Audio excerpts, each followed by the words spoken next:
Good day, folks. My name is Mukesh. Today is 2nd of October 2025. Today is a very special occasion, and we'll get to how and we'll establish the context to this conversation.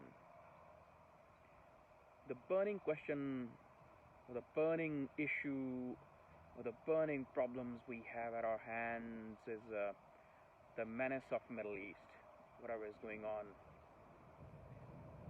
Will it ever get solved?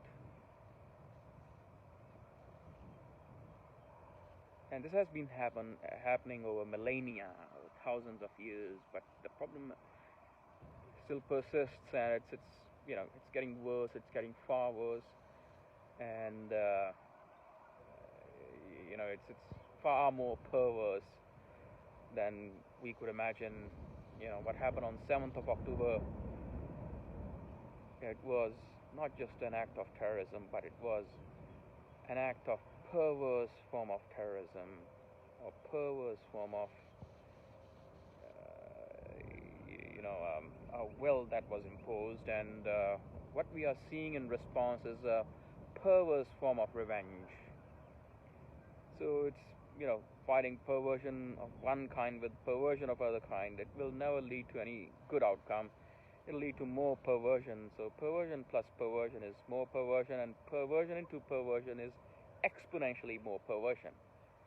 So no matter who and what the table in order to bring a resolution to this menace of perversion of the highest order, it'll never get solved.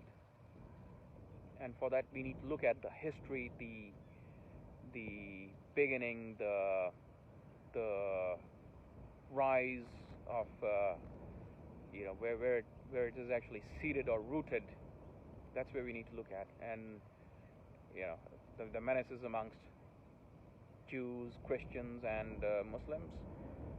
So it's abrahamic faithsters that are fighting with the perversion in their mind, in their heart, in their soul. So why should the outcome be any different? Why should there be peace? Why should there be any innocence in amongst the mankind or the humanity? There is none left. With that sort of perversion, nothing is left. And I was actually analyzing the God of Abraham and then Abraham himself. Abraham said, God asked him to sacrifice his son Isaac, I think. So if the God actually came to see Abraham, that itself is an act of perversion, where Abraham is getting elevated or glorified to a higher level than other fellow human beings. So the God act in perversion. If Abraham sort of created the story with falsehood, be the false narrative, so that he can be seen at a higher level than his fellow human beings, or wanted to glorify himself amongst fellow human beings, then that itself is an act of perversion. And the act of sacrificing son is an act of perversion. So there is it's an act of perversion that persisted, and that is also seen in when Jesus said that I'm the way to the Father, and I am dying to absolve the humanity of its sins. That is a position of perversion. Why should anyone die for someone else's sins? And then claiming it to be that I'm holier than thou, and etc. It's perversion of highest order. And when Muhammad says that moon split in two, and then Allah spoke to him, gave this message exclusively for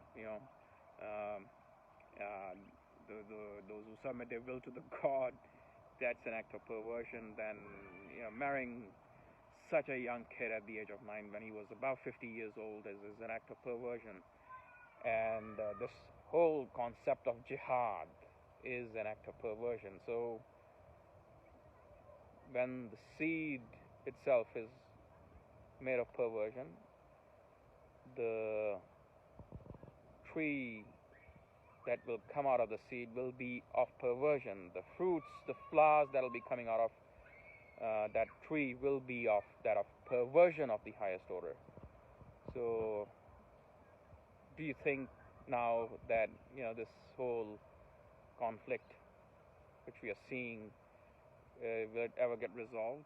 It will never get resolved, because those who are believers, those who are Abrahamic faithsters, their minds, their hearts, their souls are perverse. There will never be a peaceful resolution to it. So what do I propose? How to bring them to a resolution is my ask from them is, get rid of this idea of the God, the ideology, or the idea of perversion. If you will come out of perversion, you will see the beauty of this beautiful world, because the gods outside, the thoughts, the ideas, the ideologies outside, they're not that of perversion. So that is the only way, and the context that I was trying to establish was today is the day when the celebration of good having a victory over evil is celebrated. So let's mark today as the day of true enlightenment and true innocence for all fellow human beings. Thank you for your time. Hope you have a beautiful, prosperous, and enlightened life. Thank you.